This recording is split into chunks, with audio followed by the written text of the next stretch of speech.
دعائیں سب آدمیوں کے لیے خدا کے حضور کی جائیں، کیونکہ خدا چاہتا ہے کہ سب آدمی نجات پائیں۔ آج کی ہماری پہلی تلاوت مقدس پالوس رسول کا پہلا خط تموتھوس کے نام، 2 باب 1 سے 8 آیت مقدسہ۔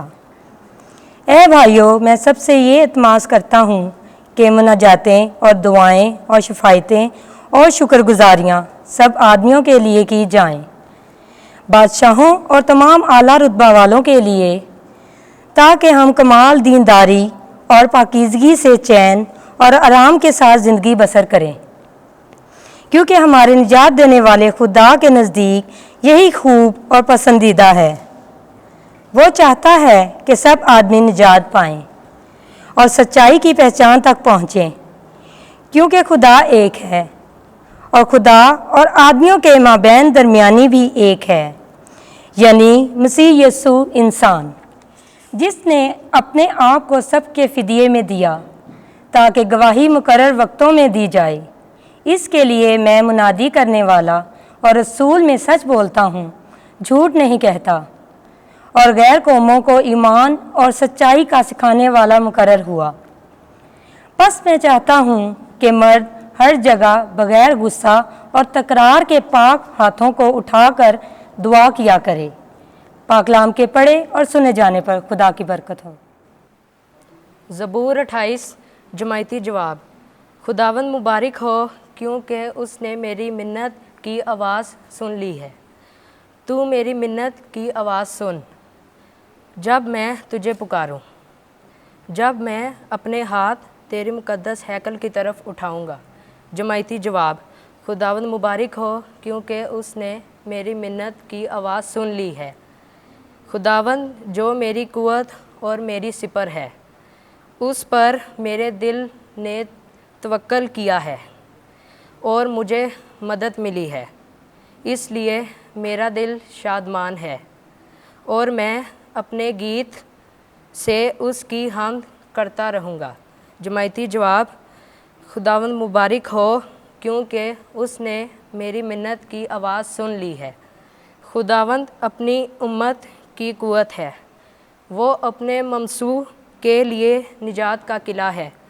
اپنی امت کو نجات دے اور اپنے میراث کو برکت دے، ان کی پاسبانی کر اور ہمیشہ تک ان کو سنبھالے رہ۔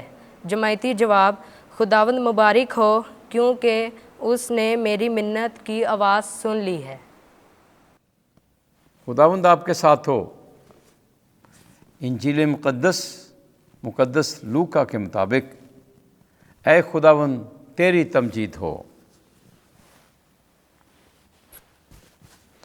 7واں باب 1 سے 10 آیت تک۔ میں نے اسرائیل میں بھی ایسا ایمان نہیں دیکھا۔ ایک دن جب یسوع جناسرت میں لوگوں کو اپنی تمام باتیں سنا چکا تو کفرنہوم میں آیا، اور کسی صوبے دار کا ایک غلام جو اسے عزیز تھا بیمار ہو کر قریب مرگ تھا۔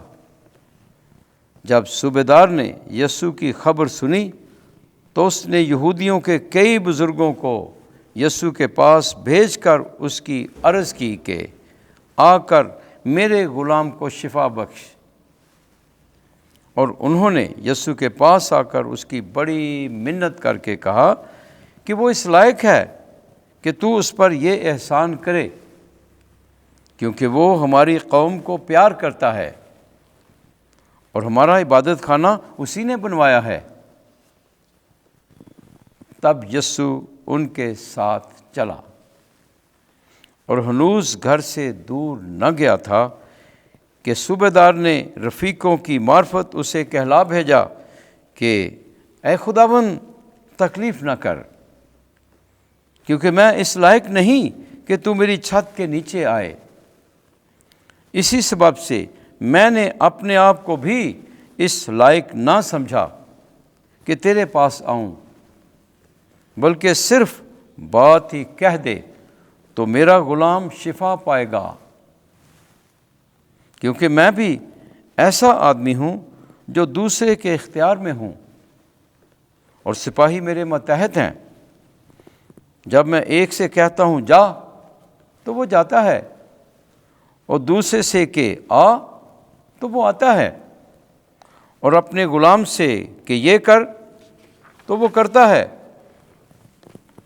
یسوع نے یہ سن کر اس پر تعجب کیا اور مڑ کر اس ہجوم سے جو اس کے پیچھے آتا تھا کہا کہ میں تم سے کہتا ہوں کہ اتنا بڑا ایمان میں نے اسرائیل میں بھی نہیں پایا ہے۔ اور وہ جو بھیجے گئے تھے جب گھر میں پھر آئے تو اس غلام کو تندرست پایا۔ انجیل مقدس کے وسیلے سے ہمارے گناہ معاف کیے جائیں۔ اے مسیح تیری ستائش ہو۔